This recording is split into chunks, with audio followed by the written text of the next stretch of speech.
In December, Britain's most famous fictional street celebrated its 50th anniversary with a special live edition featuring a dramatic tram crash which killed off two of Corrie's long-time residents.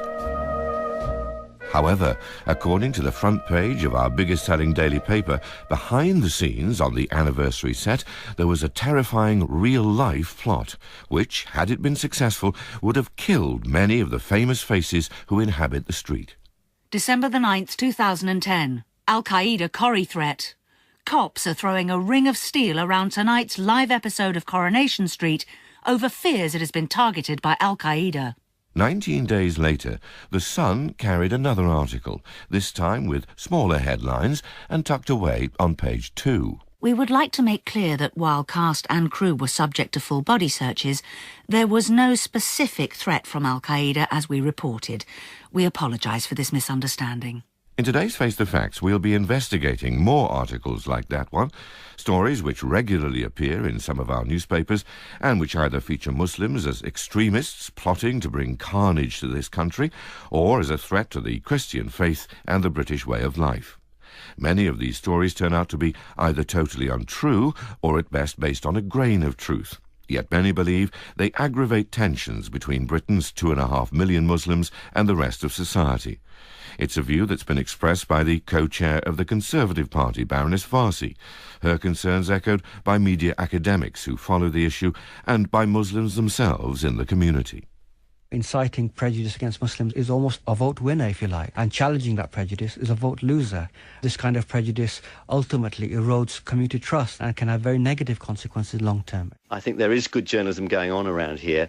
The trouble is that at the moment it's being drowned out by rather more hysterical kind of journalism, which is depressing. There's no sense of contrition, no sense of social responsibility. It's almost as if they don't care, but provided they can shift newspapers on the back of prejudice against Muslims, all's fair. Of course, there are legitimate reasons why Muslims are featured in media reports which don't necessarily show the subjects in a good light. Take the London bombings in 2005, carried out by Muslim extremists. British Muslims have been found guilty of terrorist offences, of plotting failed bombing missions or inciting terrorism, and some are extremely hostile to Western lifestyles.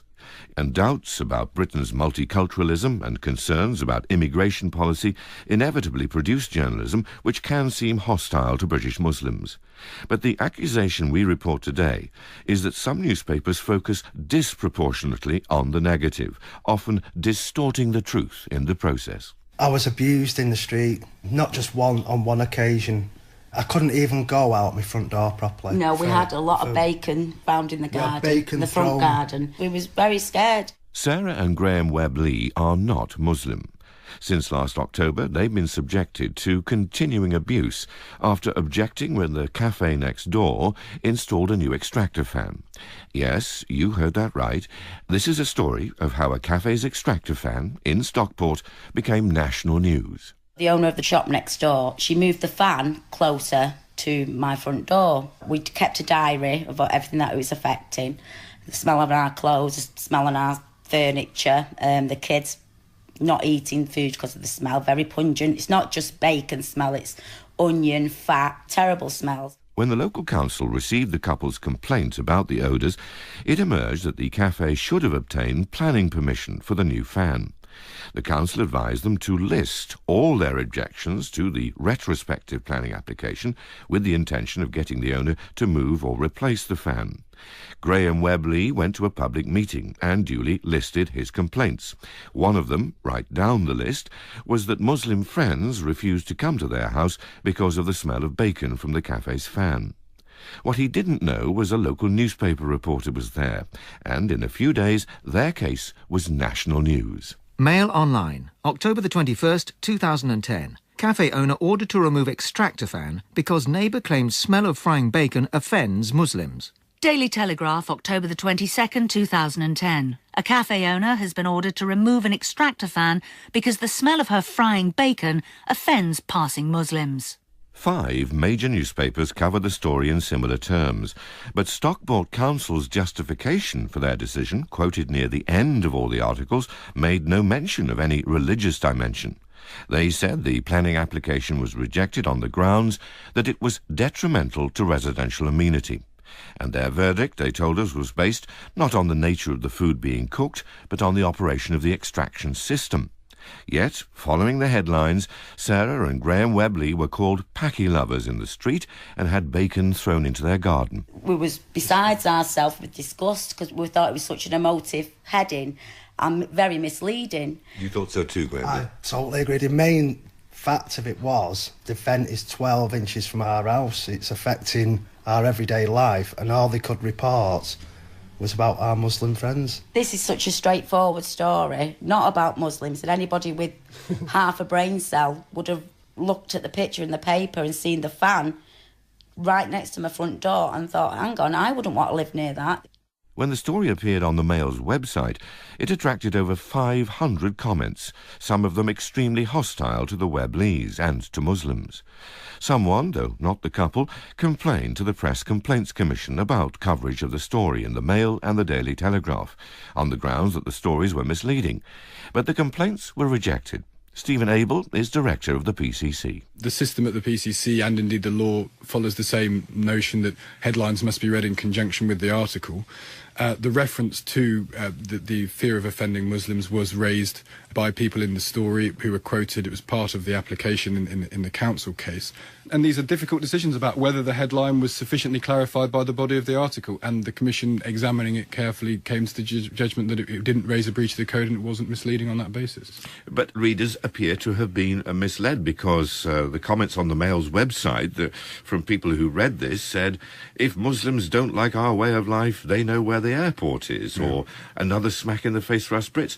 Those readers appear to have taken that headline at face value. The Commission felt that there wasn't clearly a religious aspect to the case. It was a feature of the case. They read the article, they read the headline, and taken together, they didn't judge that it was misleading. I understand the point you're making, but the Commission was aware of that. It's a judgment call that these people, 10 of whom, of course, have nothing to do with newspapers, that's the judgment that they made.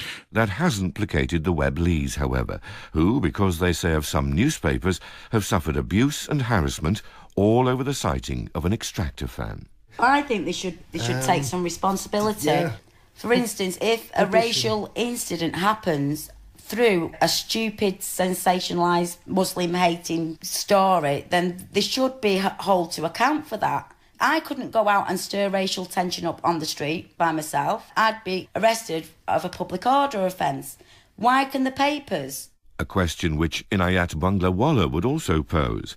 In March 2008, as Assistant General Secretary of the Muslim Council of Britain, he was denounced as a fanatical extremist on the front page of the Daily Express, a story which implied he was condoning, if not inciting, a terrorist attack on Prince Harry. In fact, he had said that, regrettably, Prince Harry might be a target for terrorists while on armed service in Afghanistan, something which is no more than a statement of fact. But when he saw the write-up... I came across this story when I was out shopping with my kids in Asda. It was a Saturday, I remember. And I remember seeing the front page, the Muslim extremists threatened Prince Harry. And I remember that a reporter had called me a day before, and I thought, no, that can't be. So I opened the paper and I saw my name, and I was just staggered. I was staggered that a newspaper could act in what is a highly immoral manner. The Daily Express later apologised and paid £45,000 in libel damages.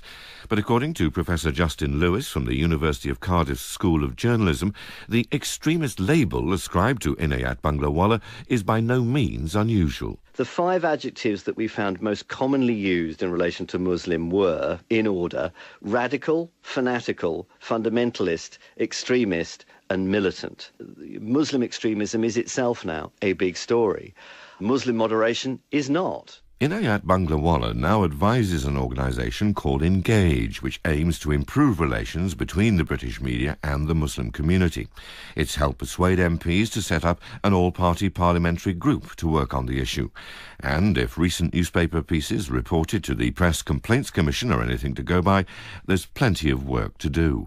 Daily Star, July the 15th, 2010. Muslim-only public loos. Council wastes your money on hole-in-the-ground toilets. Exclusive. The Star also offered readers the chance to vote on the question. Are Muslim-only loos just cash down the pan? Except the loos were not Muslim-only at all. Anyone could use them, and some Muslims were also upset by the squat-style interiors. Oh, and they weren't funded by council money, or indeed any kind of public money. The shopping centre loos were paid for by a private company. The Press Complaints Commission said the piece breached its accuracy rules and made the Star print an apology. Daily Express, July the 12th, 2010. Schools forced to delay exams to avoid insulting Muslims at Ramadan. A row erupted last night after schools were given ridiculous guidance to rearrange exams and cancel lessons during the Muslim holy month of Ramadan. The piece about schools in Stoke-on-Trent suggested sex education classes and swimming lessons might also have to be cancelled during Ramadan. The diktat is the latest designed to avoid upsetting minorities. Stoke Labour councillor Ruth Rosenau has a different view of the so-called diktat. The guidance was asking schools to be thoughtful about the Muslim children when they return to school after the 6 weeks holidays, because in 2010 they went back to school in the last week of Ramadan, which is the hardest week of the fasting month. And it was just asking them to be more thoughtful about if they wanted to be excused from doing games, swimming, and to be aware that they would not participate as fully as they would normally. Because they hadn't been eating for 3 weeks? That's right. And did you say, delay exams or no sex education?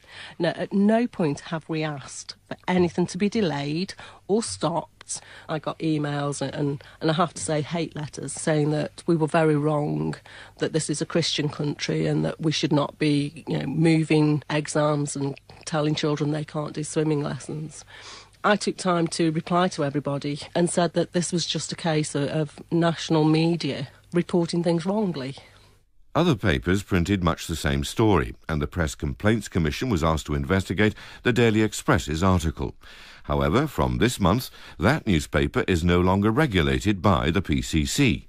After failing to pay its subscriptions, the Express Group has left the PCC, and so all outstanding complaints are now being handled directly by the very newspapers being complained about.